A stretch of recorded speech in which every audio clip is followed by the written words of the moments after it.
ভোল্টাস নামটা শুনলে কি মনে হয়? এসি, তাই তো? গরমকালে আমাদের সবার ভরসা। কিন্তু যদি বলি এই ব্র্যান্ডের গল্পটা শুধু ঘর ঠান্ডা করার নয়, এর চেয়ে অনেক অনেক বড়। চলুন আজ সেই গল্পটাই একটু কাছ থেকে দেখা যাক। স্ক্রিনে একটা সংখ্যা দেখুন, 2.5 মিলিয়নেরও বেশি। আচ্ছা, কি হতে পারে এটা? কোনো আইডিয়া? সংখ্যাটা কিন্তু বিশাল। হ্যাঁ, এটাই। ভোল্টাস 1 বছরে 2.5 মিলিয়নেরও বেশি এসি বিক্রি করেছে। ভাবা যায়, এই একটা তথ্যই কিন্তু বলে দেয় যে ভারতের কুলিং মার্কেটে তাদের জায়গাটা ঠিক কোথায়। তারা শুধু আর 5টা প্লেয়ার নয়, তারা একদম চ্যাম্পিয়ন। তো কিভাবে তারা এই জায়গায় পৌঁছল? চলুন একটু গভীরে গিয়ে দেখি কেন তারা ভারতের কুলিং চ্যাম্পিয়ন। দেখুন, তাদের বাজারের দখলটা কিন্তু সত্যি অসাধারণ।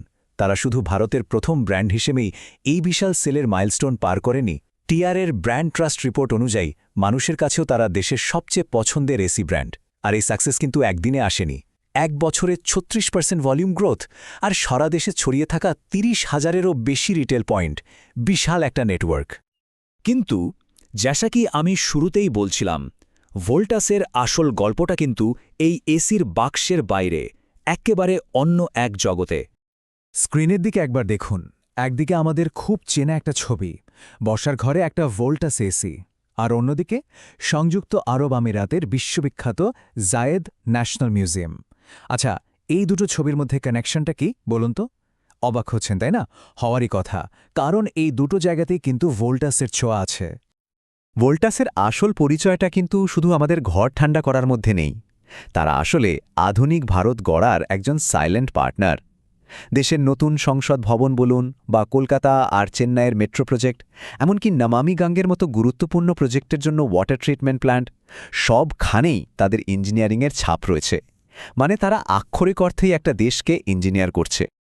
আর শুধু বড় বড় ইনফ্রাস্ট্রাকচারই নয়, তারা এখন আমাদের দৈনন্দিন জীবনেও আরও গভীরে ঢুকে পড়ছে। 2018 সালে তারা ইউরোপের এক বিশাল হোম অ্যাপ্লায়েন্স কোম্পানি আর্চেলেকের সাথে হাত মেলায়, আর তৈরি হয় ভোল্টবেক। এই ভোল্টবেকের মাধ্যমে ভোল্টাস কিন্তু নিজেদের পরিচয়টাই একদম বদলে ফেলেছে। এখন তারা আর শুধু একটা কুলিং কোম্পানি নয়, বরং একটা কমপ্লিট হোম অ্যাপ্লায়েন্স ব্র্যান্ড। মানে আপনার রান্নাঘরের রেফ্রিজারেটর, মাইক্রোওয়েভ থেকে শুরু করে ওয়াশিং মেশিন, ডিশওয়াশার, সবকিছুতেই এখন ভোল্টাস। কিন্তু প্রশ্নটা হলো, এত দিকে এত সাফল্য আসছে কিভাবে? এর উত্তরটা কিন্তু লুকিয়ে আছে তাদের 70 বছরের লম্বা ইতিহাসে, যা বিশ্বাস আর আস্থার উপর ভর করে তৈরি হয়েছে। দেখুন, তাদের যাত্রা শুরু হয়েছিল সেই 1954 সালে টাটা সন্স আর ভলকাট ব্রাদার্সের হাত ধরে। তারপর থেকে তারা বারবার মার্কেটের নতুন কিছু এনেছে। যেমন ধরুন, 1984 সালে দেশের প্রথম 1.5 টন স্প্লিট এসি এনে তো রীতিমতো একটা বিপ্লব ঘটিয়েছিল। আর এখন 2018তে ভোল্টবেক তৈরি করা বা 2024-এ সেলের নতুন রেকর্ড গড়া, প্রত্যেকটা স্টেপেই তাদের ইনোভেশনের ছাপ একদম স্পষ্ট। আর এই পুরো জার্নির সবচেয়ে বড় শক্তি কি জানেন? সেটা হলো টাটা গ্রুপের অংশ হওয়া। টাটা নামটাই তো 100 বছরের বিশ্বাস আর কোয়ালিটির গ্যারান্টি। আর ভোল্টাস সেই লিগেসিটাই বয়ে নিয়ে চলেছে। তারা জামশেদজি টাটার সেই বিখ্যাত ফিলসফিটাকেই পাথেয় করে চলে, যে যা মানুষের কাছ থেকে আসে তা যেন বহু গুণ হয়ে মানুষের কাছেই ফিরে যায়। মানে ব্যবসাটা এখানে শুধু লাভের জন্য নয়, দেশ গড়ার একটা মাধ্যমও বটে।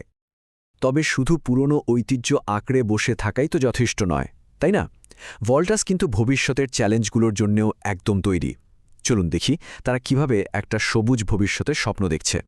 তাদের একটা প্রধান লক্ষ্য হল 2045 সালের মধ্যে net zero carbon emission achieve করা। এটা টাটা গ্রুপের প্রজেক্ট আলিঙ্গনার একটা অংশ।